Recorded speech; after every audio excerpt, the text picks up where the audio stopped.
I want to match her scarves.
You know, thank goodness she got a rash today, so it was roseola.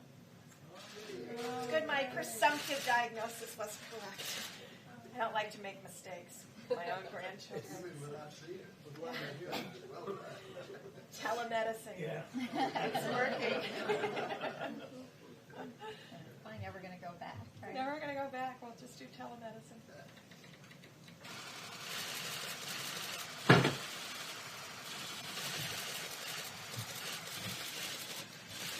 Thank you very much.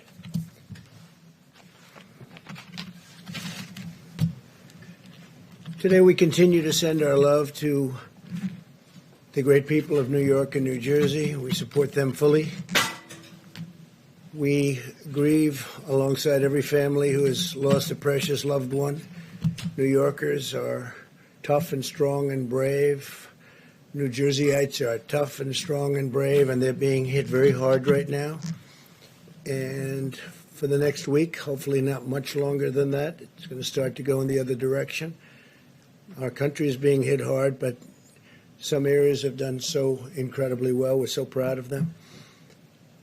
They will beat this virus. We're going to beat it with the grit and the heart for which they're known and for which our country is known. And we appreciate everything that everybody is doing. We pray for Prime Minister Boris Johnson. He's become a great friend of ours. He loves this country. He loves his country.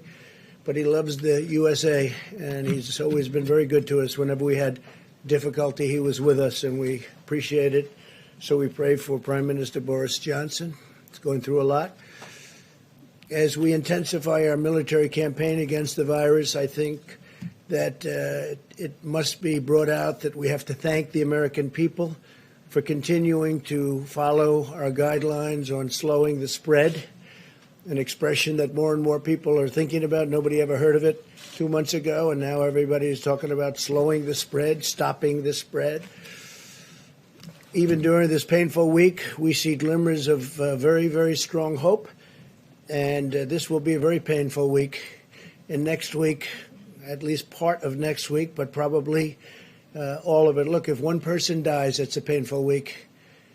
And we know that's going to unfortunately happen. This is a monster we're fighting. But signs are that our strategy is totally working. Every American has a role to play in winning this war. And we're going to be winning it. We're going to be winning it powerfully. And we'll be prepared for the next one should it happen, but hopefully it won't. Our massive airlift operation for critical supplies, it's called Project Airbridge, continued today as 5 massive planes, flights landed in the United States packed with personal protective equipment. And our nation's heroic healthcare workers will be the beneficiaries of that. 27 more flights are scheduled in the near future over the next couple of weeks. The Army Corps of Engineers is constructing facilities that will support more than 15,000 hospital beds to treat patients in need. So they're building now approximately 15,000. They just completed the big one in New York. They just completed and are in the process of continuing in Chicago and many other places. They're incredible. The Army Corps of Engineers, we owe them a lot, what they were able to do in such a short period of time. They'll build these massive facilities, 2,000 beds in 4 days. So it's really something very special. I know I was in the construction industry, and you don't see that happen very often. I want to remind governors and emergency managers that sharing real-time data with us about equipment and their needs is very important. All of their supplies, hospital occupancy is critical. A lot of the occupancy is really getting a little bit lower than anticipated, and that's good. We sort of thought that was going to happen. And we're getting along very well with the governors. This whole situation with respect to talking to us about equipment and equipment needs, giving us a little bit of lead time, so important. All the supplies, we're getting it to everybody like they never thought possible, but will ensure that we can rapidly deploy federal assets where and when they're needed, especially on ventilators. We're actually getting some ventilators back. As you know, the state of California was great. They sent some back, which they won't need, and Washington State likewise. And we have some others coming back, so we're using them in areas we need them. We are pressing forward aggressively on the scientific frontier of the medical war.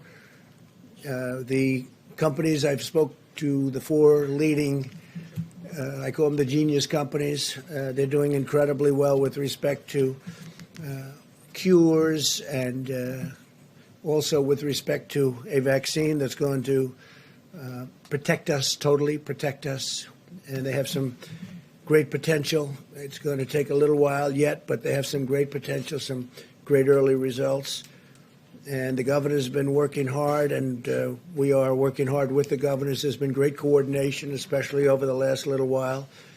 We're giving them a lot of equipment, a lot of ventilators, but a lot of equipment of all types. And I will protect you if your governor fails. If you have a governor that's failing, we're going to protect you. But the governors are working well with us over the last period of time. Today, in our stockpile of ventilators, and again, we need the stockpile so we can immediately move them from place to place wherever the monster hits. It's a monster. We have 8,675 ventilators right now in stock, ready to move. And we have all sorts of incredible soldiers. Our military is going to move them should they be needed in, as an example, if we need additional in New York or the New York City area. You have state, you have city, and spoke to Mayor de Blasio, and we really have a great, well-coordinated campaign with Mayor de Blasio. It's been really good. Spoke to Governor Cuomo. There's been great coordination. So if they need something, we have it. If Louisiana needs something, we have it. Same thing with Michigan. Same thing with Illinois. There are certain spots that are very hot, and we'll see what happens. But we'll know pretty much we'll have time, and we'll be able to move it. In addition to the 8,675 ventilators, we have 2,200 arriving on April 13th. We have 5,500 arriving on May 4th. These are ones that we're building for the most part. And we have, as you know, great companies building them.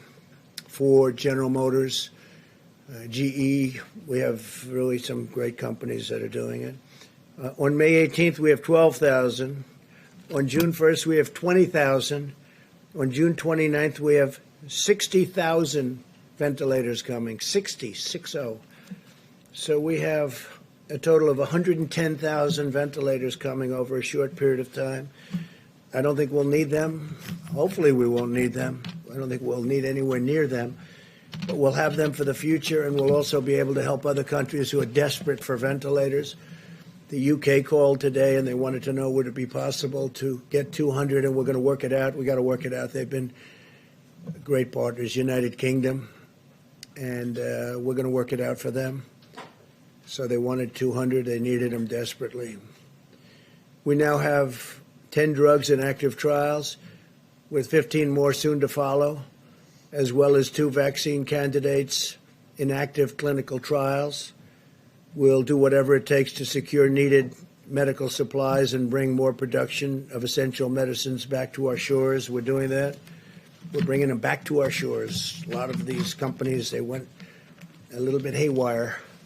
They went away from this great country, and they had them produced elsewhere. So we're going to start bringing them back. I've been talking about that for a long time, not only with medical, but lots of other things. America continues to perform more tests than any other nation in the world, and I think that's probably why we have more cases. Because when you look at some of these very large countries, I know for a fact that they have far more cases than we do, but they don't report them. We've performed 1.87 million tests to date, so that's 1,870,000 million tests. Think of that, 1,870,000 tests to date. And now we're performing them at a level that nobody's ever seen before. As we announced yesterday, CVS testing sites in Georgia and Rhode Island will be using Abbott Labs' rapid 5-minute test. We're down to now 5 minutes. It's a 5-minute test so that people can get their results back very quickly. And we're actively engaging on the problem of increased impacts. This is a real problem, and it's showing up very strongly in our data on the African American community. And we're doing everything in our power to address this challenge. It's a tremendous challenge. It's terrible. And provide support to African American citizens of this country who are going through a lot, but it's been disproportional. They're getting hit very, very hard. In fact, while we have Tony here, I'd like to maybe have you come up and address that one, and then I'll continue. But if you could address that, it would be great, Tony, please. Yes, thank you, Mr. President. We have a particularly difficult problem of an exacerbation of a health disparity. We've known literally forever that diseases like diabetes, hypertension, obesity, and asthma are disproportionately afflicting the minority populations, particularly the African Americans. Unfortunately, when you look at the predisposing conditions that lead to a bad outcome with coronavirus, the things that get people into ICUs, that require intubation and often lead to death, they are just those very comorbidities that are unfortunately disproportionately prevalent in the African American population. So we're very concerned about that. It's very sad. It's nothing we can do about it right now except to try and give them the best possible care to avoid those complications. Thank you, Mr. President. Thank you very much. And Tony, I think you're going to have some pretty accurate numbers over the next few days, right? But they are they're very nasty numbers, terrible numbers. In total, 1,200 Abbott machines, Abbott laboratories have been fantastic, have been shipped now nationwide. Up to 500 more are being produced every week, and 50,000 testing cartridges are being manufactured per day. That means a lot of very fast tests. No nation in the world has developed a more diverse and robust testing capacity than the United States. We're dealing with other nations, helping them out because the testing is very tough for them, and our tests are very accurate. A lot of tests are out there, and they're not accurate at all. In fact, some of the tests, you don't have a clue what's going on. So we're working with other nations trying to get them help also. At a time when many Americans are experiencing increased stress, anxiety, and personal loss, we must also ensure that our country can meet the mental health needs of those struggling in this crisis. There are people struggling. They're struggling. And some people are getting to know each other, frankly. Some families are getting to know each other on a positive note, but there are a lot of people struggling. On Thursday, I'll be speaking to leaders and advocates from the mental health organizations all across our country. And we are going to be talking about resources and tools that we'll make available to them. They need help, and it's a big problem. When you take something where it was the most successful country in the world, still is, the whole world is shut down. Think of it, we're down to numbers that are incredible. As I said yesterday, I think it's 182 countries right now. 182 countries are under attack by the scourge, by this virus. But as we wage medical war on the virus, we're also speeding economic relief to our people. It's incredible. We just had a meeting that was absolutely incredible with the banks. I spoke with leaders in the banking and finance industry about our efforts to help American workers and employers. As of today, small business has processed more than $70 billion in guaranteed loans and will provide much-needed relief for nearly 250,000 businesses already. So we are going to be providing tremendous amounts of money to the small businesses of our country who have been absolutely clobbered. And they'll be keeping open, and they'll be paying their employees, and they'll be all set to go. We're going to have a rocket upward. I want to thank David Solomon, CEO of Goldman Sachs, Brian Moynihan, CEO of Bank of America, Gordon Smith, co-president, COO of J.P. Morgan Chase, Charles Scharf, CEO of Wells Fargo, Michael Corbett, CEO of Citigroup, Al Kelly, CEO of Visa, Michael Miebach, CEO of MasterCard, Noah Wilcox, CEO, Chairman of Grand Rapids State Bank, and we had numerous others also on the call, and I just appreciate them. We're way ahead of schedule, by the way. We're way ahead of schedule. The Paycheck Protection Program has been incredible. So based on the incredible success of the program, I'm announcing that I'll be asking Congress to provide an additional $250 billion for the Paycheck Protection, which will help keep Americans employed to facilitate a quick and full recovery. We're doing very well. We're looking very bipartisan. A lot of people want to do it. And the plan is amazing. You know, they're processing hundreds of thousands of loans. And this is the big banks that are doing it, the community banks. But the biggest banks right now in our country are doing it, and they're doing it for a lot of reasons. One of them is they want to help people. The WHO, that's the World Health Organization, receives vast amounts of money from the United States, and we pay for a majority, a biggest portion of their money. And they actually criticized and disagreed with my travel ban at the time I did it. And they were wrong. They've been wrong about a lot of things. And they had a lot of information early, and they didn't want to. They seemed to be very China-centric.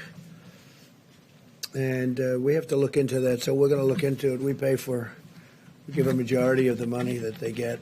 And it's much more than the $58 million is a small portion of what they've gotten over the years. Sometimes they get much more than that. Sometimes it's for programs that they're doing, and it's much bigger numbers. And if the programs are good, that's great as far as we're concerned. But we want to look into it. World Health Organization, because they really are. They called it wrong. They called it wrong. They missed the call. They could have called it months earlier. They would have known, and they should have known, and they probably did know. So we'll be looking into that very carefully, and we're going to put a hold on money spent to the WHO. We're going to put a very powerful hold on it, and we're going to see. It's a great thing if it works, but when they call every shot wrong, that's no good. We're in the midst of a great national struggle, one that requires the shared sacrifice of all Americans. In recent weeks, it's been remarkable to see so many companies and organizations and individuals, like the banks that I just told you about, biggest banks in the world. They stepped up to help small business. They're big business, small business. The small business will someday be the big business. But the small business is 50% of our economic strength. People don't realize when you add them up, but they just rose to the occasion. Everybody's rising to the occasion. It's been incredible to watch. To honor and celebrate the extraordinary examples of patriotism and citizenship, I'm asking Americans to use the hashtag America Works Together when sharing stories of how we're all working together, getting through this ordeal in a fashion that nobody would have ever thought possible. It's been incredible, and that's why the numbers are so far much better. We want to keep it that way. If you look at the original projections, if we did nothing, it would be disastrous. If we decided to do something, we closed it down, had no choice. It was a good move. That was a good move. The early China move was a good move. The early Europe move was a good move. We had a lot of good moves, but closing it down was a big statement. It important thing, but we're looking to have far fewer deaths than originally thought. And I think we're heading in that direction, but it's too early to talk about it. I don't even want to talk about it now because we just want to work. And I think that people are doing an incredible job. The doctors, the nurses, the firefighters, the police, all medical people, what they're doing, the bravery that they're displaying is just incredible. Every citizen should take immense pride in the selflessness and all of the courage and compassion of our people. The workers, the people that are working, and construction workers going into hospitals, knowing nothing about this problem other than it's dangerous, and they go in there to rebuild sections of hospitals, and you have people in really big trouble right next door. They know nothing about it. All they know is they're going to get it done. They're going to fix that wing so they can have more people in there. It's incredible. But this is a national spirit that won our independence and settled the frontier and explored the horizons of space, and that's what we're doing. I mean, this is all new territory. It unlocked the miracles of science, and we're doing that. I wish you could have heard the calls I had yesterday with these great companies that come up with cures to diseases, and the success they've had over the last 15 years is really amazing. So I just want to thank all of them. They're working very hard. They're working with UK right now, and the UK doctors hopefully helping with their great prime minister. But these people are really tremendous signs of success are staring us right in the face. I think we're going to have something that's going to be great in terms of vaccines and in terms of everything else that they're doing. Just really helping us, helping the people of our country, and helping ultimately the people of the world. So I want to thank you all for being here. I will take some questions, and then I'm going to give it over to the Vice President, and they're going to go into great detail onto what we're doing and all of the successful supplies and medical equipment that we're getting. All of the ventilators, I've said it, but you can go over it in more detail if you'd like, but we're taking in and building thousands and thousands of ventilators, and they're very high quality. I said, you got to go for the quality, and these are quality companies doing it. So, because there is a big difference between a good ventilator and a not so good ventilator, Tony, right? We've seen that. And big difference. So we're going top of the line. Steve, please. The acting Navy Secretary submitted his resignation today, Motley. Why did that become necessary, and what role did you have in this, sir? Well, I had no role in it. I've heard, I don't know him, but I've heard he was a very good man. And the whole thing was a very unfortunate. The captain should not have written a letter. He didn't have to be Ernest Hemingway. He made a mistake, but he had a bad day. And I hate seeing bad things happen. Man made a mistake. But, you shouldn't be writing letters, and you're in the military. You're the captain of a great ship, and you shouldn't be writing letters and sending them to many people. And then it gets out to the media. And, the question is, how did it get out to the media? So there's a lot of bad things happened there. And I had heard he did because he didn't want to cause any disturbance for our country. So that was because he wouldn't have had to resign. I would not have asked him. I don't know him. I didn't speak to him. But he did that, I think, just to end that problem.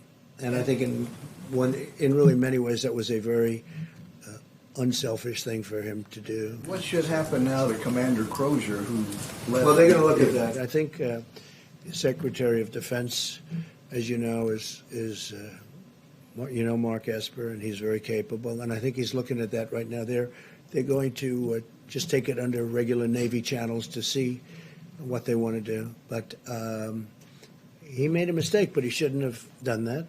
And your secretary probably shouldn't have said quite what he said. He didn't have to resign, but he felt it would be better for the country. So I think it will end it quickly. So, Mr. President, a couple on the economic front. The $250 billion that was added today, or will be added for the small business loan program, brings it to $600 billion in total. Do you think that figure is enough? Might there need to be more down the line? When you see hundreds of thousands of applications, don't forget they're for $3,000, for $7,000, some for a couple of million. I guess one of the banks said a couple of million. So they're for different, very varying amounts of money. And there's a limit on the top, and then there's really no limit on the bottom as to what it might be. But it's really popular. It's hundreds of thousands of applications. They really like it. What I like is it keeps these companies together, these little companies. Just like we're going to help the airlines and the big companies, we're going to help the little companies. And the banks are running. Nobody's equipped to do a thing like that, but the banks are equipped. So the banks are doing it. Big banks, small banks. We have many banks, community banks. And they're processing the loans, and they'll be able to watch it and make sure it's done properly. Talk today, sir, as well about potentially reopening the economy in the upcoming weeks. You mentioned the other day about a potential economic task force. Can you give us some sort of update as to where we're that may or thinking may about not... that, but we want to open up, and we want to get it open soon. That's why I think maybe we're getting to the very top of the curve. I spoke with Governor Cuomo, and he seems to think that he's getting close, and I think a lot of people think that a lot of places are getting close. We want to start hitting the downside, and I think we're going to be. This is going to be a very difficult week, however. This week will be a very difficult week because that's the most difficult week when you're at that top position, and we'll see what happens. We'll see what happens. It does open up. What can the federal government do? Well, Because the federal government has done a lot, and it's going to do a lot. We want to. I really think that with the stimulus, we can be maybe even beyond. We're going to do perhaps infrastructure, which you wouldn't have gotten approved before, and now people are looking to do it. And the beauty is we're paying zero interest, or very close to zero interest. In some cases, we're paying actually zero, have no interest charge. And the dollar is very strong, and people are investing in the dollar. They want, the fact that we have the strong currency. We have the currency. Our currency is everything. And other companies, other countries want to be in our currency. So we're getting all of the investment wanting to come into the dollar. The dollar is the strength. The dollar is the whole ballgame. We have a strong dollar. Other currencies are going down, way, way down in some cases. You look at other countries, I won't mention them, but other countries are going down 22%, 25%, 28%, and it's very hard for them. That makes it much more difficult. With us, our currency is relatively now stronger than it ever was, or it was over the last few years relative to other countries. It's always relative to other countries, but our currency is very strong. So therefore, people want to invest. If we do a bond issue to do infrastructure, everybody wants a piece of that issue, even at zero interest. Yeah, please. Did you see these memos that reportedly Peter Navarro wrote back in January? When did you see them, and how does these memos sort of square with what you've often said that nobody could have predicted this? It sounds like he was predicting. I didn't see him, but I heard he wrote some memos talking about pandemic. I didn't see him. I didn't look for him either. But that was about the same time as I felt that we should do it. That was about the same time that I closed it down. I asked him about it just a little while ago because I read something about a memo. I said, "Did you do a memo?" I didn't see it. I didn't ask him to show it to me. He said, "Yes, I talked about the possibility of a pandemic." Nobody said it's going to happen, but there is a possibility. There always has been a possibility, but people wouldn't talk about it. But it was right about the time that I closed it down. And interestingly, the World Health Organization was not in favor of us closing it down. And if we didn't close it down, we would have lost hundreds of thousands more lives. So he did a good thing. Yeah. So at the time, though, when Peter Navarro did circulate those memos, you were still downplaying the threat of coronavirus in the U.S. You were saying things like, "I think it's a problem that's going to go away within a couple of days." It will go away. You said within a couple of days the cases will be down to zero. Well, the cases really didn't build up for a while, but you have to understand, I'm a cheerleader for this country. I don't want to create havoc and shock and everything else, but ultimately, when I was saying that, I'm also closing it down. I obviously was concerned about it because I closed down our country to China, which was heavily infected. I then closed it down to Europe. That's a big move, closing it down from China and then closing it down from Europe and then ultimately closing it down to the UK. And it was right about that time. But I'm not going to go out and start screaming, this could happen, this could happen. So, again, as president, I think a president has to be a cheerleader for their country. But at the same time I'm cheerleading, I'm also closing down a very highly infected place, specifically the location, as you know, in China that had the problems. And we're closing it down, but we close it down to all of China, then we close it down to all of Europe. Those were big moves, and it was right about that time. Sir, just a quick follow-up, Mr. President. Did you just Mr. learn President? about this today? Say it? You learned about the memo today? I read about it maybe a day ago, 2 days ago. Do you feel like someone among your staff or Peter Navarro himself should have told you about the memo earlier? It was a recommendation. It was a feeling that he had. I think he told certain people in the staff, but it didn't matter. I didn't see it, but I did. I closed it down. I don't remember it even being discussed. We had a meeting where there were a lot of people. Most people felt they should not close it down, that we shouldn't close down to China, but I felt we had to do it. And that was at almost the exact same time as the memo. If you had read the memo at the time, how would that have changed the steps you took or the I statements don't think it that would have you made? changed because I did. I basically did what the memo said, and the memo was, the memo was pretty good memo from the standpoint that he took, I guess. I didn't see it yet. He was saying that the U.S. warning that the U.S. could lose trillions of dollars and millions of lives. Well, you're not going to lose millions of lives, but you'll lose plenty of money. But I couldn't have done it any better because it was about the same time, and I closed it down to China. Just lastly, so you maintain confidence in him, in Peter Navarro? Of course I maintain. He wrote a memo, and he was right. And I haven't seen the memo. I'll see it later on after this. But it didn't matter whether I saw it or not because I acted on my own. I guess I had the same instincts as Peter. Peter's a smart guy, and he's a good guy, and he's done a wonderful job. But he wrote a memo, and I guess he talked to various people about it. But ultimately, I did what the memo, more or less what the memo said just about the time the memo came out. I closed it down. I took a lot of heat. The World Health Organization was very much against. They didn't like it. They actually put out statements about it. In all fairness to Joe Biden, he called me xenophobic. Like, I don't like China. I like China. I like the Chinese people are phenomenal people. So I was called xenophobic. I was called racist. How could I do a thing like this? Now, since then, Joe said that he was wrong, and he said that I was right. But I closed it down, and I was called names by some of the morning show hosts who don't have a clue what they're talking about. They're not smart people. And I was called all sorts of names when I closed it down to China. Now they try and hide that, the tape of them saying terrible things. But that was a great decision. If I didn't do it, if I didn't do that, we would have had hundreds of thousands more people dying. Yeah, please. You talked a lot about the WHO, and I was wondering, Dr. Fauci had discussed them earlier, so if I could ask you a question about... Well, he respects the WHO, and I think that's good, and he's worked with them for a long time. But they did give us some pretty bad play calling. They've also, I think, given lots of countries in the world accurate coronavirus testing that's been central to your guys' data modeling. And so that I don't know. I can only say that with regard to us, they're taking a lot of heat because they didn't want the borders closed. They called it wrong. They really called, I would say, every aspect of it wrong. So until the funding freeze. I'm not happy about it. Look, we fund it. Take a look. I mean, go through step by step.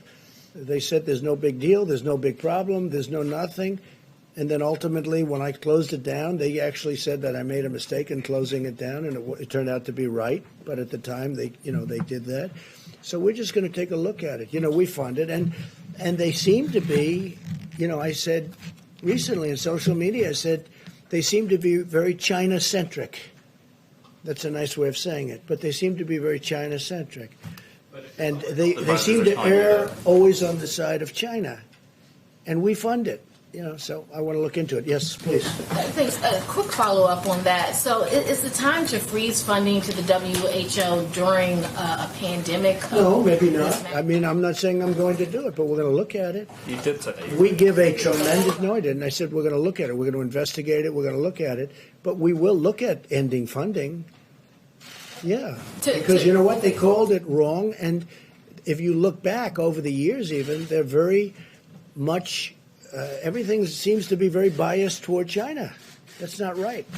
wanted to follow up. You talked about African Americans and how they've been disproportionately affected by the coronavirus. Seems to be, unfortunately. Do you plan on requiring the CDC, any federal agencies or state agents, public places doing tests, and private companies doing tests to collect that data on the race of the people being tested and the race of the people being treated and the outcome? Well, we're just seeing tremendous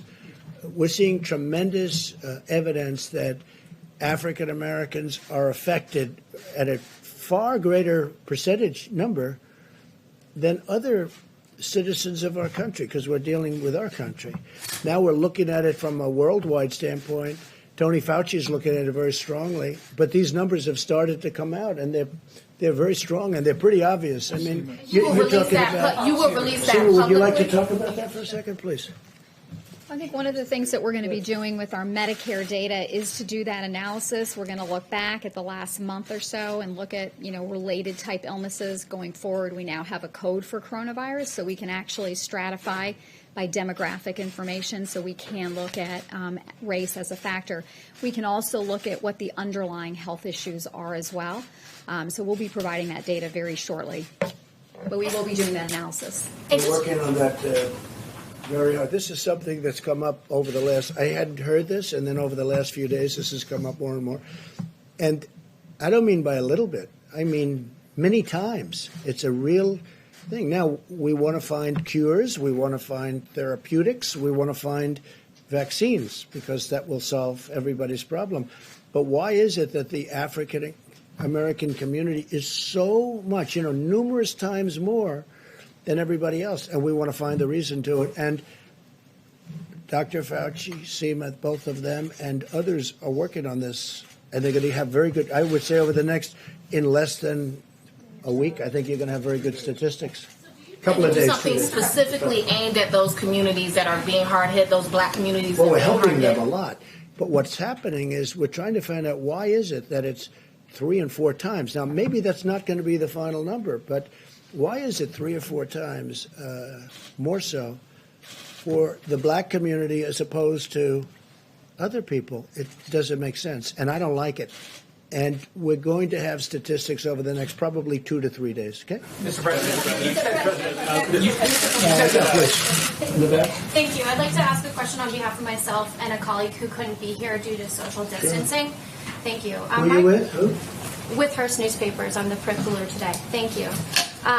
Some banks are only providing Paycheck Protection Program loans to clients with whom they have existing banking relationships. And you spoke to banking CEOs today. I wonder if you'll ask them, these lenders, to accept applications from all small businesses, not just the businesses with whom they have existing they'll be doing relationships. that. But we're also working with small community banks, so they will be doing that. It's a question I've already spoken about. I mean, in many cases, they have long-term relationships with thousands of companies. I was amazed to see how many, you saw the number of applications. It's hundreds of thousands. It's a lot of work. But I did ask that question, and they are working on that.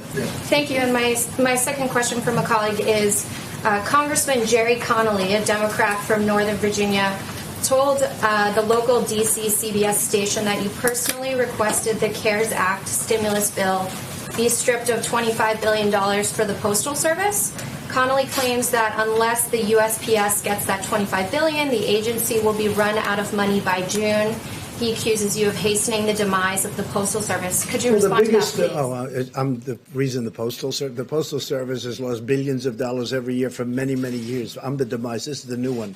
I'm now the demise of the Postal Service. I'll tell you who's the demise of the Postal Service. So these internet companies that give their stuff to the Postal Service, packages, and I don't know why they're not, I don't run the Postal Service. You have a group of people, so-called independent people, and they run it.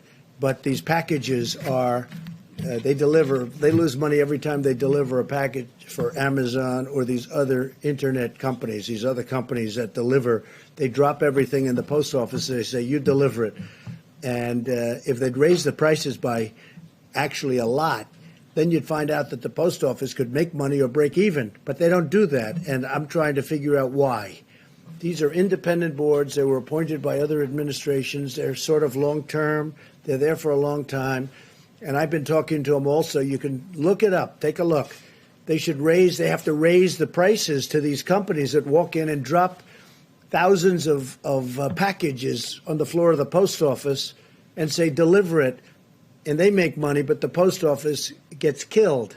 Okay? So they ought to do that, and we're looking into it, and we've been pushing them now for over a year. And you know that because you've seen the stories. I'm pushing them. It's not fair for them to these great, wonderful modern companies. They walk into our old post office with all these routes that could never be built. You could never build them. They go into areas that you could never do.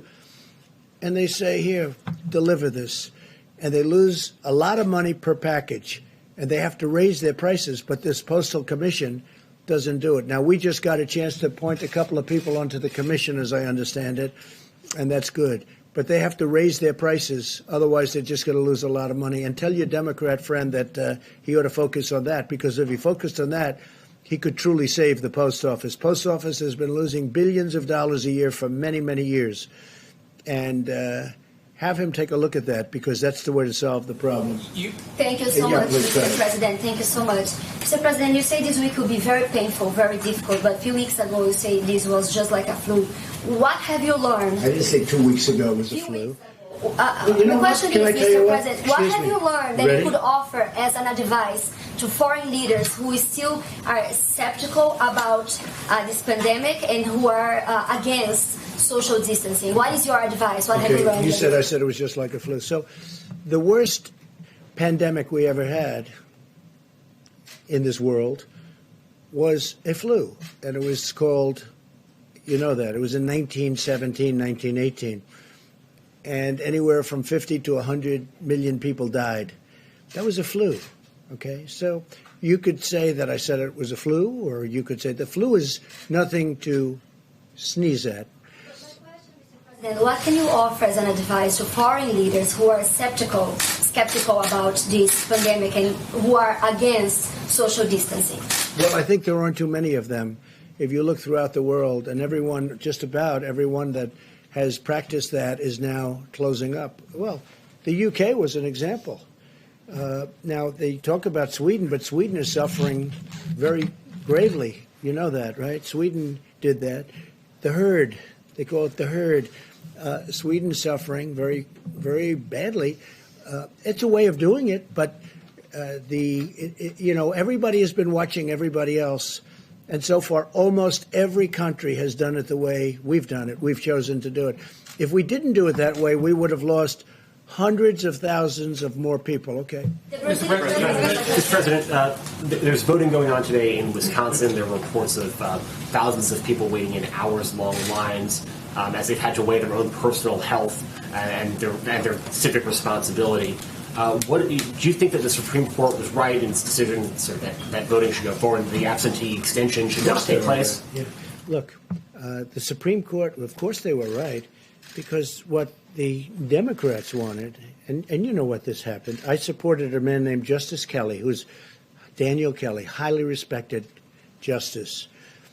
And I supported him just the other day, social media. I know of him. He's just a fantastic justice, and I endorsed him.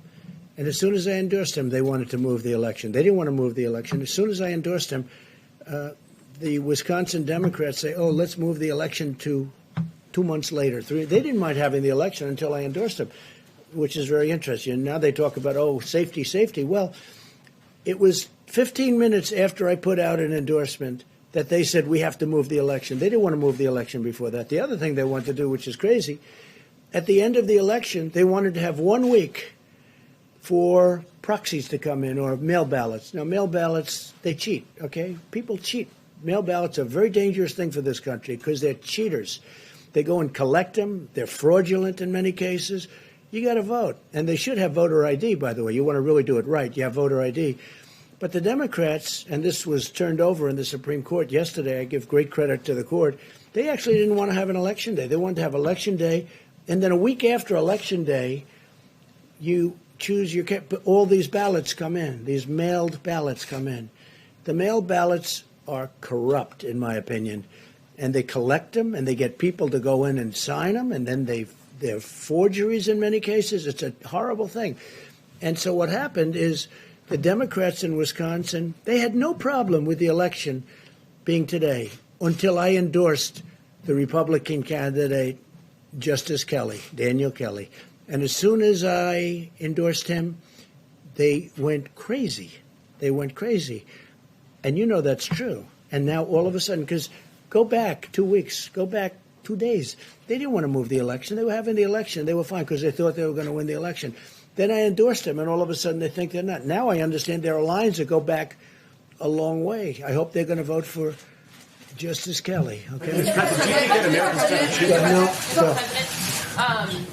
With millions of pills of hydroxychloroquine donated, is there a plan or system in place to track the potential side effects?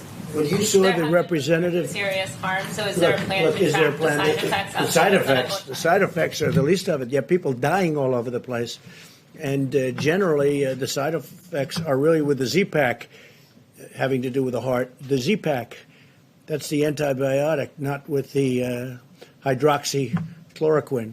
So a woman last night, I watched her on one of the shows, good show, Laura, and she was. She thought she was dead. She was a representative from Michigan. She was just in horrible shape for 12 days, 14 days. She thought she was dead. I think she said that her doctor said she's, it's going to be very tough. She saw me talking about this, and she asked her husband to go to the drugstore. Now, this is a Democrat representative, a person that, perhaps wouldn't be voting for me. I think she'll be voting for me now, even if she's a Democrat, even if she's a Democrat representative. And they went to the store, which I made available because we have millions of doses. We have, I think, 29 million doses of this drug. And she asked her husband, she said, please go out.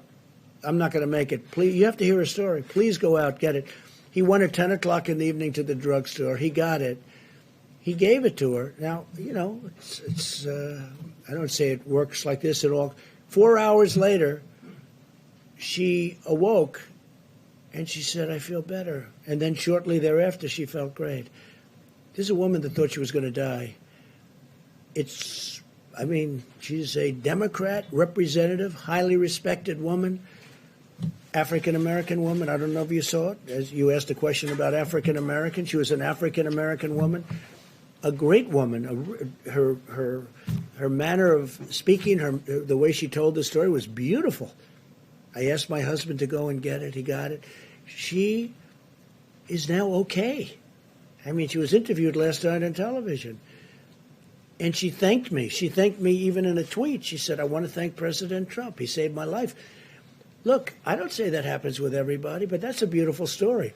There are many of those stories. And I say, try it. Okay, please. If you're in trouble, if you're going to die, and you're going to die, you're not going to die from this pill. Now, there could be some side effects, but the side effects is really more so from the Z-Pack. Those side effects? No. Doctors have to recommend it. I want doctors. I'm not a doctor. I'm just saying we hear great results. And some people say, let's go to a laboratory, let's test it for a couple of years. And we got people dying in this country and all over the world right now, not in a couple of years. They're dying as we speak. There are people dying. And I really think it's a great thing to try, just based on what I know. Again, I'm not a doctor. And I say, get a physician's approval. And they have physicians in these hospitals, great physicians, brave physicians. They also say it's good for the hospital workers to take them, that it's keeps it away, keeps it out of your system. I don't know. But there's a lot of good examples. And, we have a 1,500 case study going in New York, and it's almost complete. So it'll be very interesting to see what happens. Go ahead. Thank you, sir. But I appreciate that woman. She was great. You have to see it to believe it. The way she spoke, it was like a miracle. And this was not a fan of mine, but she's a fan of mine now, and I'm very honored by it. Go ahead. Thank you, sir. Can you talk about your decision to remove Glenn Fine from the Pandemic Response Accountability Committee? And that move and some of the criticism you've leveled at IGs, how does the American public have confidence that there'll be oversight? Well, we have a lot of IGs in from the Obama era, and as you know, it's a presidential decision. And I left them largely. I mean, changed some, but I left them. But when we have, reports of bias, and when we have different things coming in, I don't know Fine. I don't think I ever met Fine. I heard the name. It wasn't an Obama. I heard the name. I don't know where he is. Maybe he was from Clinton. Okay, you check that out. Okay, maybe he's from Clinton. But we did change him. But we changed a number. We have about 7 nominations in, I believe. We put 7 very, very highly qualified people for the IG position. And, that's a decision that I could have made 3 years ago and I could have made 2 years ago. And but we're putting in, not so much for him, we're putting in 7 names. I think it was 7. And they're going in now. Yeah. Mr. President, when you talk about the WHO being China-centric, what exactly are you talking about? Is it because China is underplayed? How many victims? I don't know. They seem to come down on the side of China. Don't close your borders to China. Don't do this. They don't report what's really going on. They didn't see it, and yet they were there. They didn't see what was going on in Wuhan. They didn't see it. How do you not see it? They didn't see it. They didn't report it. If they did see it, they must have seen it, but they didn't report it. Please, go ahead. Mr. President, just turning back to the voting in Wisconsin and those long lines, who will be responsible and who should be held responsible if people get sick after they voted? Look, all I did was endorse a candidate. I don't know anything about their lines. I don't know anything about their voting. I love the state. But you also encouraged I people to won get out the and vote state today as well. Will you take some of the responsibility if some of those I people won the get sick? state, which is rare for a Republican to do, but I won the state of Wisconsin. I'm going to win it again because we've been great to the people of Wisconsin, as you know, with our policies, and they like me and I like them. But all I did was endorse a candidate that's highly qualified, very respected person, and all hell broke loose as soon as I did that. And then all of a sudden they want to change. Before I endorsed them, they didn't want to change this voting area. There was no problem with the Democrats voting until I endorsed the candidate. Then they said, let's move it 2 months. Let's move it 3 months later. Safety, safety, safety, right? All of a sudden they want safety. Well, before I did the endorsement, they didn't talk about safety. It was fine for months. For months, it was fine. It was always going to be. And now I endorse, and they want safety. So, that's how. Thank you. Just to follow up on that, how does the election, them holding this election in Wisconsin, line up with the social distancing recommendations that have come from your administration? There you have to ask the people that you have a Democrat in Wisconsin as governor. Ask him. That's his problem. Okay, he should be doing it. Again, some governors fail, and I won't let them fail because when they fail, I'll help. But that's run by Democrats right now. Okay? It's run by Democrats. You had a great Republican. Is it possible to socially distance when you're voting? You're going to have crowds. You have to speak to the governor. What you should do is call the governor of Wisconsin and ask him that question. But also ask him, how come it was okay to do this until I endorsed the candidate? And as soon as I endorsed him, these lines are formed, and I hear, Mike, the lines are through the roof. So, hopefully they're going to vote for the right candidate. Yeah, please. Can I just check in on oil again today? I was wondering. Oil? Yeah. Where is it today? Well, I was wondering if you. No. Where's the price? Give me the price. I'm not sure, to be honest. How can you ask a question when you don't know the price? I'll look it up for you. Okay, let me do somebody else then. Go ahead. So you were highly critical of mail-in voting, mail-in ballots for voting. I think mail-in voting is horrible. You voted by It's mail corrupt. in Florida's election last month, didn't you? Sure, I could vote by mail for that. How do you reconcile Because I'm that? allowed to. Well, that's called out of state. You know why I voted? Because I happen to be in the White House and I won't be able to go to Florida to vote. But let me just say, well, there's a big difference between somebody that's out of state and does a ballot and everything sealed, certified, and everything else. You see what you have to do with the certifications. And you get thousands and thousands of people sitting in somebody's living room signing ballots all over the place. No, I think that mail-in voting is a terrible thing. I think if you vote, you should go.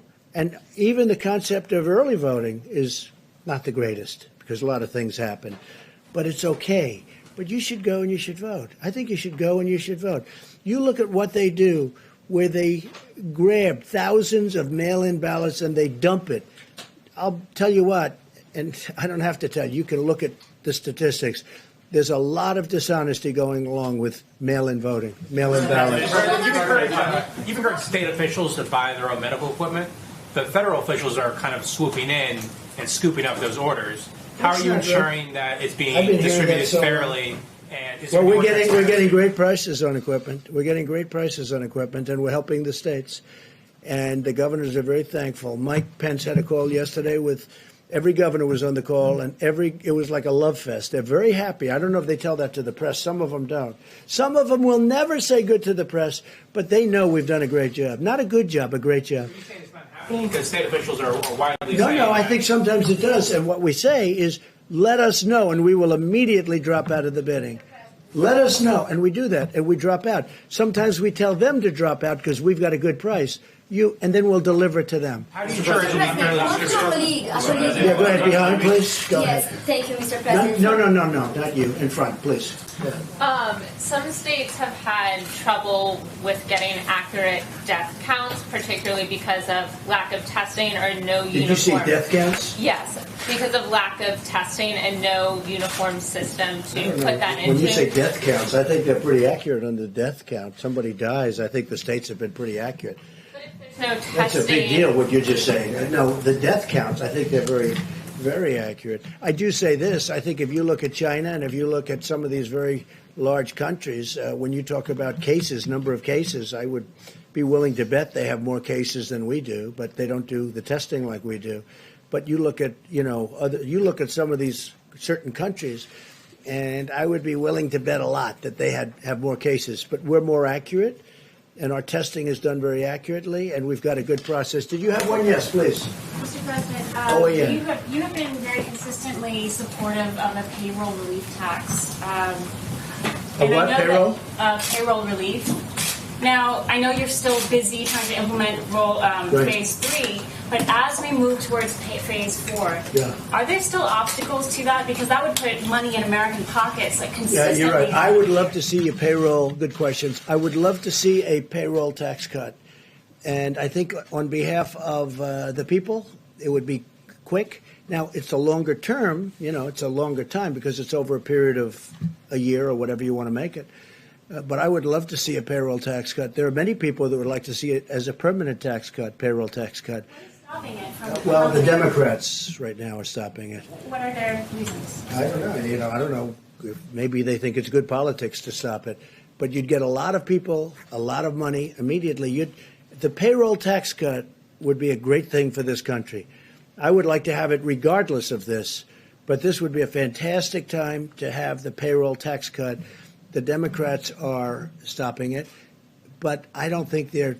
I think there's a certain flexibility. I think it's something that we should do, both for business and the people. But this would get money into the hands of small business immediately, money in the hands of people, the workers and people, immediately, and it would be over an extended period, and it would be simple to do. It's so easy to do. It's a great tax cut, and I'd love you to speak to the Democrats, and let's get it done. So I'm going to give this now to Vice President Pence, and they're going to go over some very good statistics with everybody, and we'll have a couple of answers on that because we're working very hard on the African American community with respect to what's going on because it's not good. I don't like it. And we're going to have some very good statistics, Tony, I think, over the next couple of days. So thank you all very much. Thank you.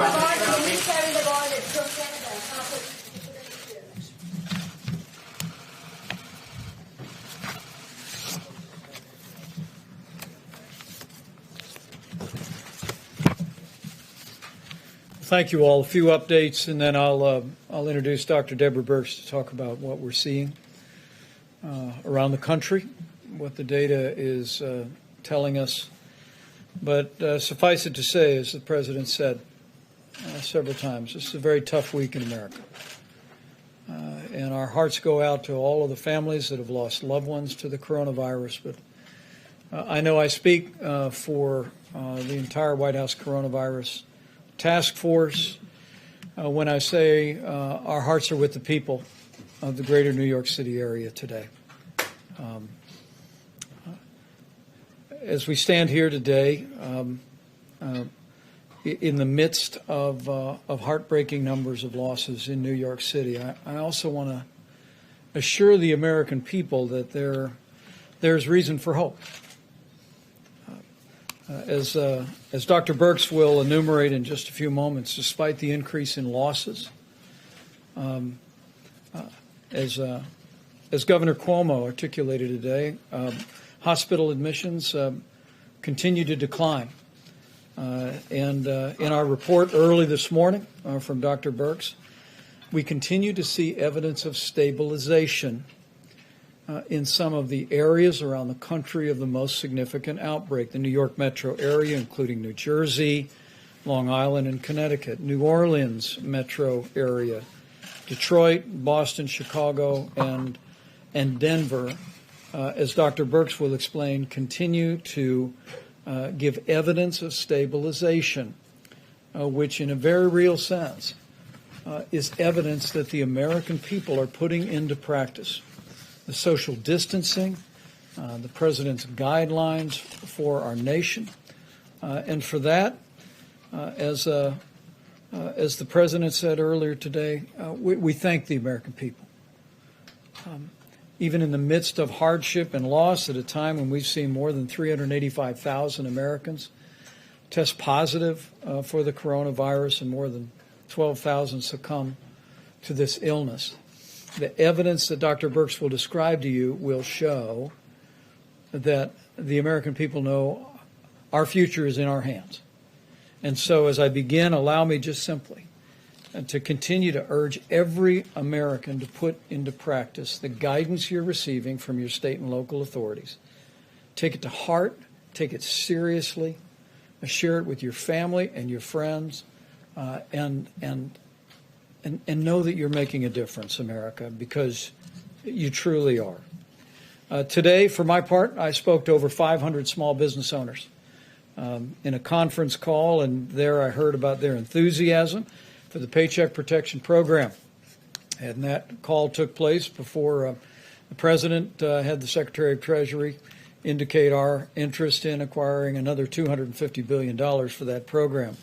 As of this morning, more than $60 billion in forgivable loans that would cover 2 months of paychecks at small businesses had already been distributed, and the number is going to grow literally by the day. We also had a very productive call today with some other American heroes. You know, we all have in our hearts and in our minds our healthcare workers, and I'll speak for a moment about the supplies and resources that we're working to provide for all of them. But right below our healthcare workers are all the people that are working in critical infrastructure around the country, and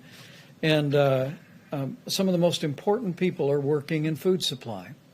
I mean, from the farmers and the ranchers to our processors, to our distributors, to our truckers, to our grocers. Americans are keeping food on the table for our fellow Americans. And let me begin by just saying what I said to some of the most prominent CEOs of meat and grain industry companies in the country, companies like Tyson Foods and Hormel today. Not just these companies, but to all the hardworking people working in food supply today, thank you. Thank you for what you're doing to keep those grocery store shelves stocked. Thank you for showing up for work every day and working hard to keep that food supply rolling in America. You know, it was more than 5 weeks ago that the president brought in all the grocery store leaders in the country, and there he received a commitment that no grocery store in America would close, and they haven't. But it's been these heroic Americans, from the farm to the fork, that have made it possible for Americans to have one less worry, and they are truly inspiring heroes. Now, that being said, I did hear from the industry today that there have been reports of some plants having reduced capacity because of people having concerns about exposure to the coronavirus. In fact, over the last several days, there's been some incidents of worker absenteeism, and some plants have actually been forced to close temporarily. And so on behalf of the president, on behalf of our entire team, and on behalf of a grateful nation, let me just say to all of you that are working in the food industry at every level across the country, just understand that you are vital You are giving a great service to the people of the United States of America. And we need you to continue as a part of what we call our critical infrastructure to show up and do your job, and know that we're going to continue to work tirelessly in working with all of your companies to make sure that that workplace is safe. With that being said, let me talk about the other heroes that we always mention at this podium today, that Dr. Birx and Dr. Fauci invariably mention, and that's our healthcare workers. At the President's direction, we've been working tirelessly, literally around the clock, to identify resources around the country and around the world to make sure our healthcare workers have the support that they need. With some 51 major disaster declarations, most recently Minnesota being approved, states have stood up 27,000 National Guard, but personnel-wise, before the end of business today, there will be more than 3,000 Department of Defense and Health and Human Service medical personnel on the ground in the greater New York City area. And those people will be redeployed once that region of the country moves through the coronavirus epidemic in that area. And we salute those extraordinary patriotic Americans for stepping forward to bring real relief to our healthcare workers.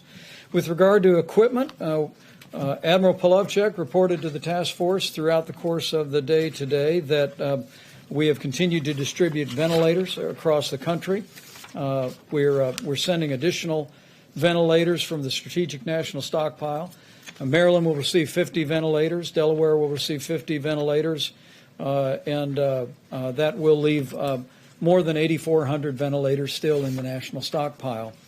One correction from yesterday. After our press briefing yesterday, FEMA made a different decision with regard to what the state of California generously made available. And the ventilators, some 500 ventilators that we again want to thank Governor Gavin Newsom and the people of California for donating to our nation's efforts. 100 of those are being deployed to New York, 100 to New Jersey, 100 to Illinois, 50 to Maryland, 50 to Washington, D.C., 50 to Delaware, and 50 to Nevada. With regard to the remainder of what we call personal protective equipment, again, we've been literally leaving no stone unturned anywhere in the country, anywhere around the world. And as Admiral Polovchek described just a couple of days ago, we've established not just an air bridge, but a control tower system modeled after military logistics out of FEMA. And while FEMA is acquiring a small portion of what's being acquired, 90% of the supplies are being routed directly into our massive distribution system. And FEMA is using the data that Dr. Birx provides to target those resources to the areas most in need. I asked them to break out a few details about resources that just in the last 5 days have been distributed, and I hope it's an encouragement to healthcare workers all across these regions and around the country about the efforts that are being made to make sure they have what they need. You can see the New York metro area, including New Jersey, just in the last 5 days, more than 6 million N95 masks, more than 6 million surgical masks. When Governor Cuomo and I last spoke, he told me there was a real challenge for medical gowns in the New York City area and in New Jersey as well. And 2.8 million gowns were distributed to that region as well. Going next to New Orleans, where again, while we see some encouragement, challenges remain in that community. Some 837,000 N95 masks for healthcare workers, 165 surgical masks, other items including almost 6 million gloves have been distributed. Detroit continues to be a real focal point. We're working closely with Governor Gretchen Whitmer as well as Mayor Mike Duggan to meet the needs of healthcare workers in Detroit. Just in the last 5 days, 1.6 million N95 masks have been routed into the healthcare system in Detroit, nearly 700,000 surgical masks, and 24 million gloves, just as a portion of what's displayed. And in the Chicago metro area, which we continue to focus on each and every day, more than 1.7 million N95 masks have been routed into their healthcare system, 900,000 surgical masks, 25 million gloves. I share these details in the hopes that healthcare workers looking on will be encouraged. At the President's direction, we are making every effort to make sure you have the resources you need to do your job, to do it safely, and to go home safe to your family, even while you provide that extraordinary and courageous care that our healthcare workers are providing literally around the clock in the midst of the coronavirus challenge. The last slide is just the cumulative numbers that we have distributed, and I'm happy in a few moments to answer any questions about that. Again, the system that we have in place is one that is essentially infusing our major distribution networks with millions of items, and then FEMA is directing on a day-by-day and oftentimes hour-by-hour basis where those resources are most needed. And we'll continue to do that as the coronavirus makes its way through these communities and through communities that are very much on our watch list today. And let me just lastly say that, again, I want to thank the American people for stepping up and doing your part. We continue to be overwhelmed with one story after another where people are doing social distancing, where people are looking after one another, where they're checking in with a phone call to an elderly friend, a family member, to make sure they're okay. I mean, we are on the front end of 30 days to slow the spread. And I will tell you, as a non-scientist up here, that I see glimmers of hope in the early numbers that we're seeing come out of the greater New York City area, New Jersey, even New Orleans and Detroit and Chicago. There does appear to be, as Dr. Birx will explain in more detail, there does appear to be evidence of leveling, evidence of progress. But this is exactly the time for all of us to redouble our efforts to do everything each and every one of us can, not just to protect our own health and that of our family and our loved ones, but to do our part to ensure that we lessen the impact of the coronavirus on America as a whole, but even more importantly, that we lessen the impact on lives by ensuring that we do our part to make sure that no one that is vulnerable is unnecessarily exposed to this virus. With that, let me yield to Dr. Birx and then Seema Verma and Dr. Fauci, and we'll take all your questions. Thank you, Mr. Vice President. So hopefully you can see from those numbers that we've taken a data-detailed approach, really bringing the power of granular data to the supply chain and moving supplies based on really what you would call burden of disease and need. If I could just start out by not just going to the numbers at the beginning, but really talking to the community of health advocates, to the community that works on the social determinants of disease and the communities of the historic Black colleges and universities. We really need to improve messaging, and I'm asking them to help us increase the messaging around this. We don't want to give the impression that the African American community is more susceptible to the virus. We don't have any data that suggests that. What our data suggests is they're more susceptible to more difficult and severe disease and poorer outcomes. And we really need to make sure that every household is aware of what it's going to take to protect the individuals in that household that have pre-existing conditions.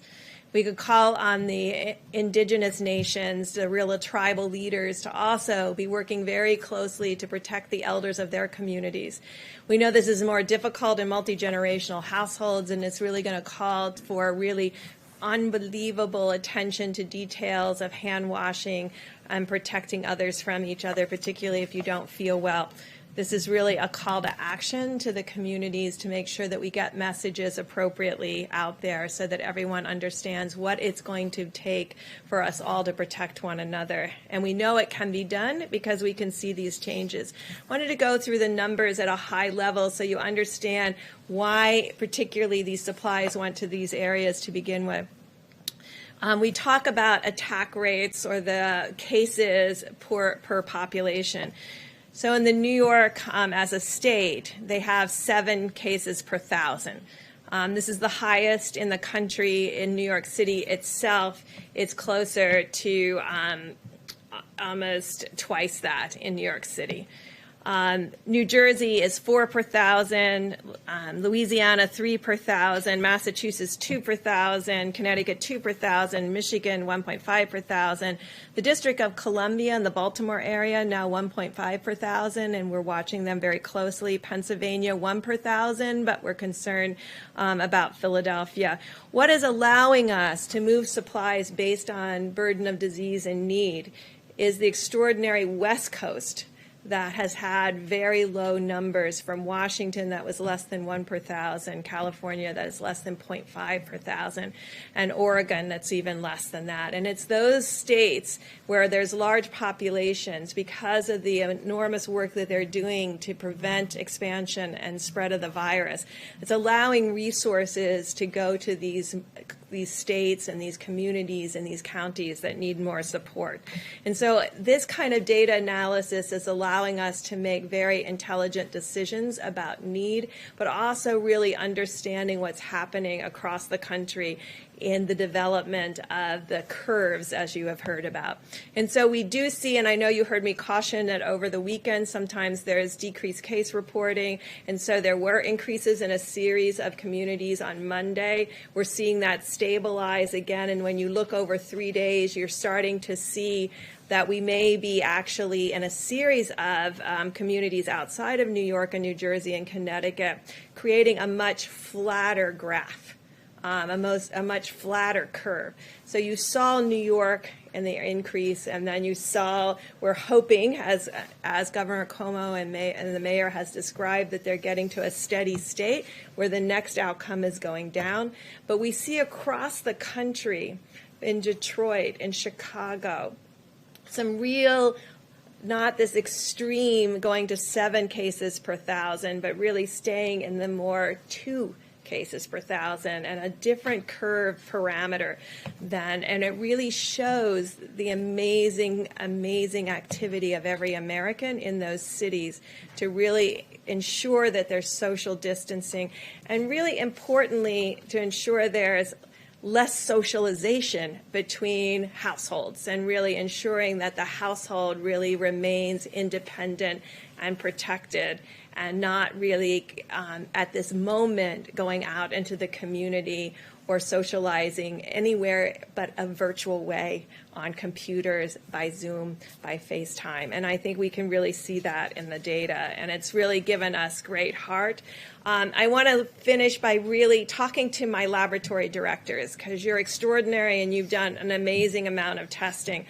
Those nearly 2 million tests that we're getting to, those were all done in the last 2 to 3 weeks. But we do have excess capacity. So if all the lab directors could look in their laboratories, if they have an Abbott M2000, if they could get that up and running, we could double the number of tests that we're doing per day. That is a high throughput. The machines are throughout the United States. There's hundreds of them. Right now, about 80% of them are idle. We're going to have a call with the laboratory directors of these laboratories to really ensure this is an automated, robotic situation that they can run. There's over 1 million tests sitting, test kits sitting, ready to be run. We have 5 platforms of tests. This is one of our really high volume platforms, like Roche, and we're really calling on them to really increase that capacity so that we can do not only increased diagnostic testing, which I think we're doing quite well right now, but also increasing the ability to do more healthcare workers, first responders, community testing, and surveillance. And then finally, you will see, and you've heard about it happening in the UK and other places, there's a series of antibody tests out there that have not been validated. We're working right now very closely with a series of companies that know how to make these tests, that have made these tests for us for decades, for HIV, for a rapid test. They're working on that technology to bring that quality of test, which is in the 90+% sensitivity and specificity, to the American people for antibody tests. But until we get those, if you see them on the internet, do not buy them until we can give you a test that's reliable for all Americans, and we are working very hard to have that happen and bring that to the American public. Some of the tests that may be available on the internet may have very low sensitivity and specificity and give you a false reassurance that you either give you a false positive or a false negative, implying that you may be protected. So please wait until we have those tests available and validated. People are working around the clock to make those available to the American people. We all understand how important that is because you've heard us talk about asymptomatic cases, and we really want to know how broad that is and how common that is. And so in places like New York City, where I described that they had 7 per 1,000, sometimes 2, 3, and 4 times any other place in the United States, being able to know what the number of people who never had symptoms but do have a positive test would be really critical at this point, particularly as we plan for any reoccurrence in the fall or in future seasons. Thank you. Great. And we have Seema Verma, Center for Medicaid and Medicare Services, will discuss what we've done to support hospitals.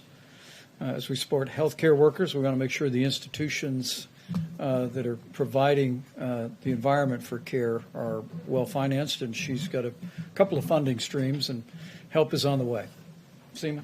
Thank you, Mr. Vice President. And let me just start with echoing the President and the Vice President's comments about our condolences to all the people out there that have lost somebody to the coronavirus, and also sincere appreciation and thanks to all our healthcare workers that are on the front lines. But we know that it's the impact on the healthcare system isn't just those frontline workers. Healthcare organizations across the nation are having increased expenses. They're having to spend more on supplies. You're seeing all of the supplies that are being sent to them, and that's having a direct impact on their bottom line. Many of them are also having increased expenses because they're taking advantage of some of the flexibilities that we've given them. Hospitals without walls, they're putting, you may see tents out in their parking lots where they're doing testing or screening, so they have a lot of increased expenses as well. Other healthcare organizations are not performing essential surgeries or other services. A lot of them are moving to telehealth, and that represents lost revenue for these healthcare organizations across the country. And so the President has asked us to address this issue. About 10 days ago, we put out something called accelerated payments that we do in the Medicare program, and it allows us to advance payments to providers based on their historical Medicare revenues that they receive. So just in 10 days, we've been able to provide payments to providers. We had about 25,000 requests. We've processed about 70% of these. It's happened in about 5 days, and the total on that is about $34 billion that we've managed to put into the healthcare system. But those are essentially loans. The President has asked us to go further with this and to start the implementation of the CARES Act. That provides $100 billion to the healthcare system. You've heard Secretary Azar talk about the focus on some of those dollars going towards the uninsured, but the President wants us to accelerate getting those dollars out. And so this week we will be putting out another $30 billion, which are grants. This is going to be based on Medicare revenue. There are no strings attached. So the healthcare providers that are receiving these dollars can essentially spend that in any way that they see fit. Also, this is going to be done in a very easy, simplified way for many of our healthcare providers. We actually do direct deposit with them, and so those dollars will just go right into their bank accounts. For other providers, all it's going to require is some very simple registration, and we'll be able to give them that money as well. So we're expecting that to happen this week. The other thing to note is that this is not a first-come, first-served basis. Because we are basing this on their Medicare revenue, they will get these dollars. So even if it takes a few days, there shouldn't be any panic in the system as well. The other thing to recognize here is that our priority was on getting these dollars out as quickly as possible. We heard that from the many healthcare providers across the country that weighed in on this. They said the most important thing was to get these dollars out as quickly as possible.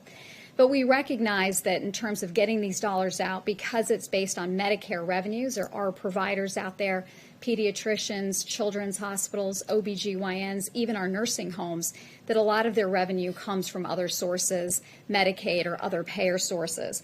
And so those organizations will be addressed in the second tranche of funding, and we'll have a priority for these organizations and these types of healthcare providers.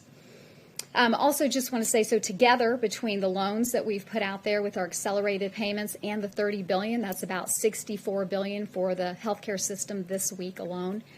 And so I think, again, this is part of our effort to support the healthcare system, and also just want to, again, say thank you to all our healthcare providers out on the front lines. To all Americans, the best thing that we can do to support our healthcare providers is to adhere to those guidelines around 30 days to slow the spread. That is the best thing that we can do to support our healthcare workers. Thank you. Dr. Fauci, please. I just want to make a brief comment to get back to the discussion about the health disparities in the African American community, because it really is very important. And the reason I want to bring it up, because I couldn't help sitting there reflecting about sometimes when you're in the middle of a crisis like we are now with the coronavirus, it really does have ultimately shine a very bright light on some of the real weaknesses and foibles in our society. And as some of you know, the greater proportion of my professional career has been defined by HIV/AIDS. And if you go back then, during that period of time when there was extraordinary stigma, particularly against the gay community, and it was only when the world realized how the gay community responded to this outbreak with incredible courage and dignity and strength and activism, that I think that really changed some of the stigma against the gay community, very much so. I see a similarity here because health disparities have always existed for the African American community. But here again, with the crisis, how it's shining a bright light on how unacceptable that is. Because yet again, when you have a situation like the coronavirus, they are suffering disproportionately. As Dr. Berg said correctly, it's not that they're getting infected more often, it's that when they do get infected, their underlying medical conditions, the diabetes, the hypertension, the obesity, the asthma, those are the kind of things that wind them up in the ICU and ultimately give them a higher death rate. So when all this is over, and as we've said, it will end, we will get over coronavirus, but there will still be health disparities, which we really do need to address in the African American community. Thanks. Well said. Questions for our panel, please. Yeah, for Mr. Vice President, and then a question for Dr. Birx as well. Sure. On the ventilator issue, with 8,400 of them in the stockpile and tens of thousands more coming, why are states like California and Washington needing to send ventilators to other states, and is that smart if they might need them later on? Well, I'm going to let Dr. Birx speak about what's happening in California and Washington, because it is a real credit to the people of both states and the leadership of both states to see the progress that we've made.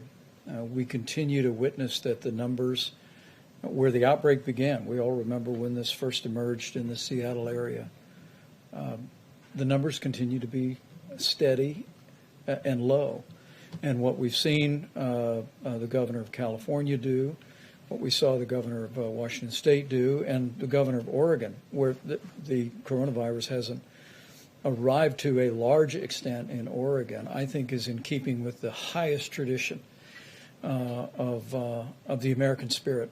They are understanding what I think Americans are understanding more and more, that while we tend to think of this as one large curve in our minds when it began in our country, and we long for the day that it will end, and we want to hasten that day by putting into practice all these mitigation efforts. The reality is, what these experts have explained to this layperson, is that what we're actually going to witness is a number of small curves that will cumulatively mean that curve.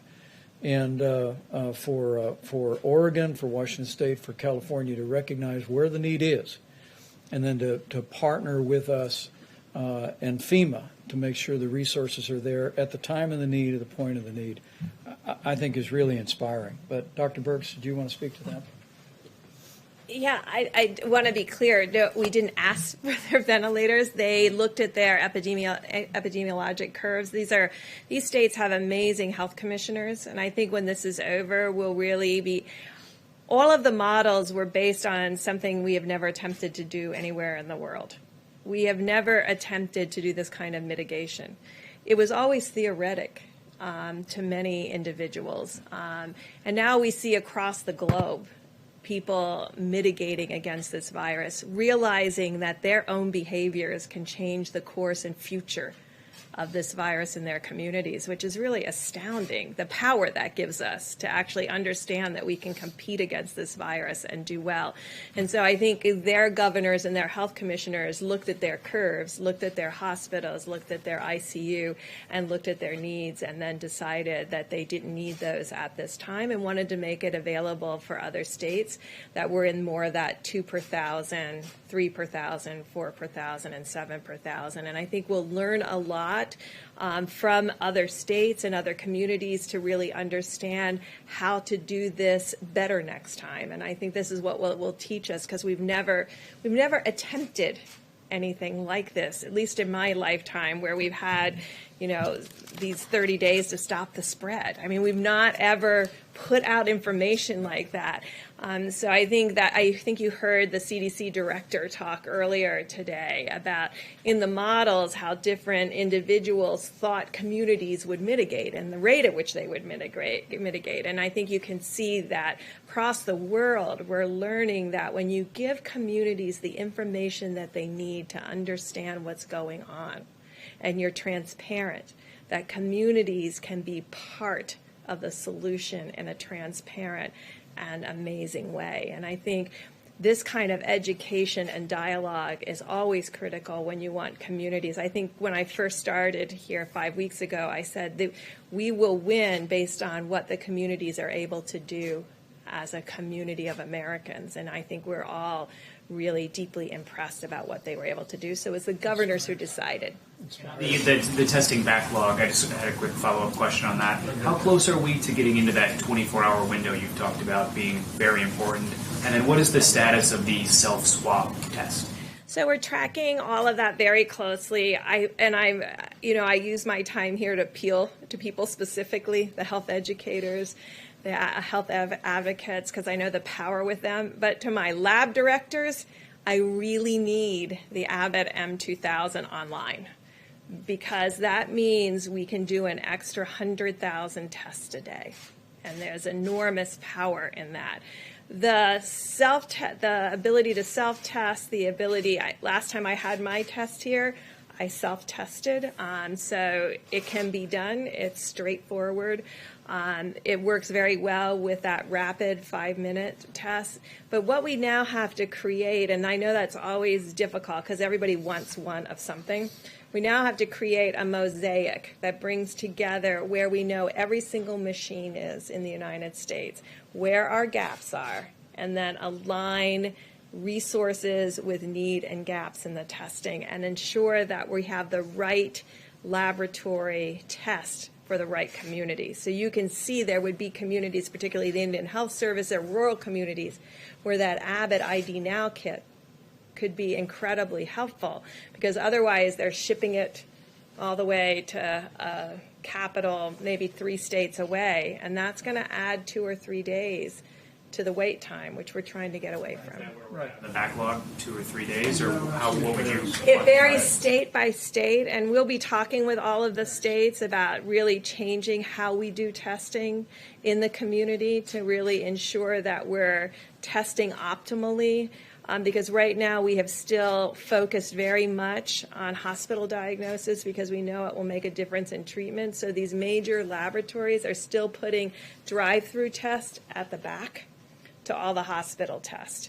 And so that's where the backlog is, in the drive-through tests. So I know if you're an outpatient, not an inpatient, but if you're an outpatient, that is where the delays right now are. But it's state by state. And so some states have 24-hour, 48 hours for both their outpatients and inpatients. Others have short for inpatient and longer in outpatient. And then we're trying to reconcile those two pieces. Right. And the team is actually meeting tonight to review that. But one of the data points that we review is literally on a state-by-state basis what the turnaround time is for testing, and we continue to work that. And these Abbott laboratory devices there's 18,000 of them across the country. When you go to your doctor office and get a strep test, it's that device. All Abbott Laboratories has done, with strong and swift efforts of the FDA, is create a test to put in that for the coronavirus, and it's a 15-minute test. And so I want to renew our call to all the healthcare providers around the country is find your Abbott device, and we'll work our hearts out to get a test to you. How about in the back corner? Mr. Vice President, thank you. One for you and then one for either of the doctors, if you don't mind. For you, sir, back to this idea of reopening up the economy, since it's not like there's a switch that you can just turn it back on. How does the administration envision this happening? Is it guidance from the White House and you hope the governors follow it? Are you going to put it in the governor's hands or the mayor's hands? How do you envision all of that working together? Well, the one thing I can assure you is that the president's decision in that regard is going to be informed by what the data shows and about decisions about when we can responsibly reopen America and put America back to work. I can tell you the CDC will have new guidance tomorrow that the CDC will be publishing for people who were in proximity to an individual that tested positive for coronavirus but have no symptoms. And CDC will be publishing new guidance about how those individuals will detail that for you. But what we're going to be doing over the weeks ahead is while we focus every day at the point of the need, as the president said many times, our first mission is to save lives. And that means to slow the spread, to bend the curve, to continue to engage the American people, which they are admirably doing, to continue to put all the social distancing into practice. But there is a dual track that the president has already initiated. Some of the best minds here at the White House are beginning to think about what recommendations will look like that we give to businesses, that we give to states. But it'll all, I promise you, be informed on putting the health and well-being of the American people first. Dr. Birx? Either for Dr. Birx or for Dr. Fauci. Or do either of you want to take that? Or? Go ahead. Secondly, as a lot of parents are sitting home with their kids, and they've been home with their kids for weeks now, and they're wondering, maybe resigning the fact that maybe their kids aren't going back to school this year, but are looking ahead. What do you think summer camp holds, and what do you think the start of next school year holds? If you could look down the line, do you think those start on time? Do you think school next year starts on time? Can I say a word on behalf of teachers since I'm married to one? There you go. My wife was all day yesterday at the elementary school she teaches at, loading up about 500 bins of art supplies for kids. And she's just one of millions of teachers across this country who find themselves having to distance teach kids. And I'm proud of Karen, but relatedly, I'm proud of every teacher in this country. Secretary of Education was here not long ago talking about our efforts to expand distance learning resources, even in K through 12. To all the teachers who are out there, we just want to say thank you. Thank you for what you're doing, for continuing learning even in this challenging time. And to all of the kids, just because you're home doesn't mean you don't have to do your schoolwork. Keep it up. Anticipate children being back in class in August? What I will tell you is I'll yield to the health experts, but that'll be part of what we're looking at in terms of guidance going forward, whether it be summer school or whether it be returning to school next fall. But the most important thing we can do is put this epidemic behind us as quickly as possible. Well, my daughter is a school teacher, so she asked me the same question. It is unpredictable, but you can get a feel for if we start talking about the things where the curve goes down and we really have minimal, how we respond and what kind of a rebound we see or don't see, I think is going to have a lot of influence, probably more immediately on things like summer camps than it does in the fall. I fully expect, though I'm humble enough to know that I can't accurately predict, that by the time we get to the fall, that we will have this under control enough that it certainly will not be the way it is now, where people are shutting schools. My optimistic side tells me that we'll be able to renew to a certain extent, but it's going to be different. Remember now, because this is not going to disappear. So we're going to have in place the capability of doing the things that we talk about all the time on this stage, to identify, to isolate, to contact trace, number one. Number two, by that time, we'll have a better feel with the antibody test about what the actual penetrance of this infection was in society. how many people have actually been infected? Who's protected? If you have antibody, it's very likely that you're protected. Who's vulnerable? Do you treat vulnerables different than you treat the people who are protected? All of these things are going to go into the decision of just how much back to the original way we'd like it to be in the fall. Bottom line is no absolute prediction, but I think we're going to be in good shape. Dr. Fauci?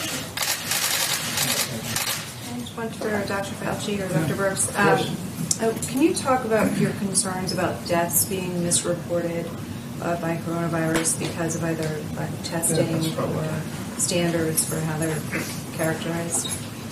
So I think in this country, we've taken a very liberal approach to mortality. And I think the reporting here has been pretty straightforward over the last 5 to 6 weeks.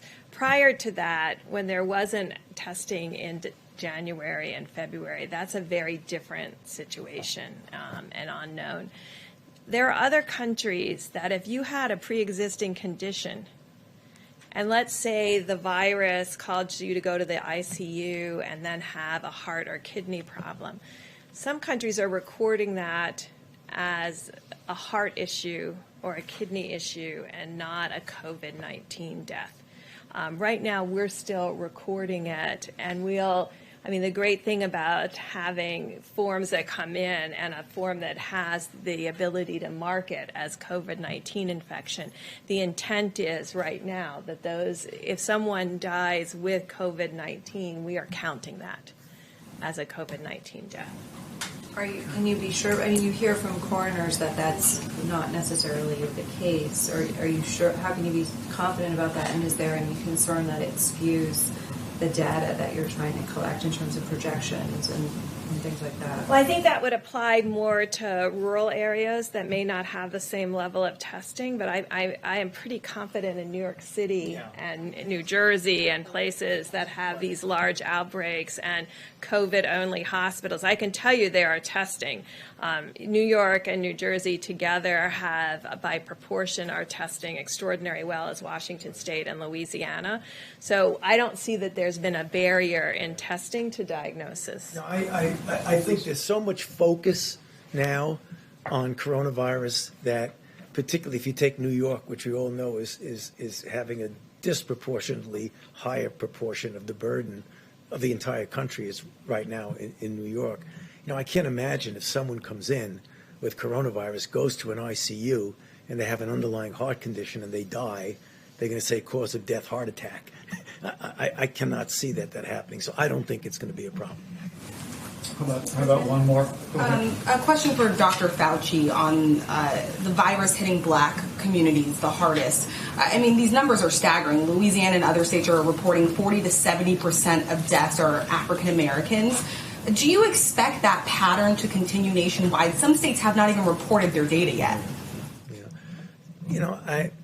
I can't be confident to predict patterns, but the underlying reason why that is happening doesn't change from state to state. Do you expect it to get worse? No, I expect that when African Americans get infected, given the disproportionate disparity of the underlying conditions that lead to complications like the ones I mentioned, I expect that we will still see the pattern that when you look at the proportion of people who get into serious trouble and die, again, it's going to be disproportionate towards the African Americans. I do expect that. And is the federal government now leading the charge in collecting this information from the states, and when will it be made public?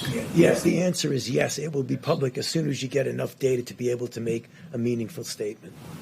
So can we expect this week or a couple of days? The task force has assigned that to several members of the team. We're assembling that data now. It is a great concern for us, and but it's probably a good reminder that we have to be especially careful around people with serious underlying health conditions. As we've said it many times from this podium over many weeks, that the risk of serious illness from the coronavirus remains low for the average American. But for anyone from any community that has a serious underlying health condition, particularly senior citizens with serious underlying health conditions, the risk of tragedy is very real. And so we're going to be very diligent about studying this and providing information and guidance in accordance with our best scientists. But I do want to say to each and every American, the President's coronavirus guidelines for America about wash your hands. If you're sick, stay home. If you can work from home, if you're not in critical infrastructure like our incredible healthcare workers or all those heroic people working to keep food on the shelves at our grocery stores and keep medicine at the pharmacies, we ask you to work from home if you can. Avoid unnecessary travel. Avoid gatherings of more than 10 people. Use a drive-through at a restaurant. Don't go in the restaurant. Not just to protect your health, but to protect those of every community, of every background in this country who may have underlying conditions that make them susceptible to tragic outcomes. That's how we can all do our part to slow the spread and to protect our most vulnerable. And the American people are doing it. And as we continue to do that, we will hasten the day that we put the coronavirus in the past and we reopen America and put America back to work. Thank you all. We'll see you tomorrow.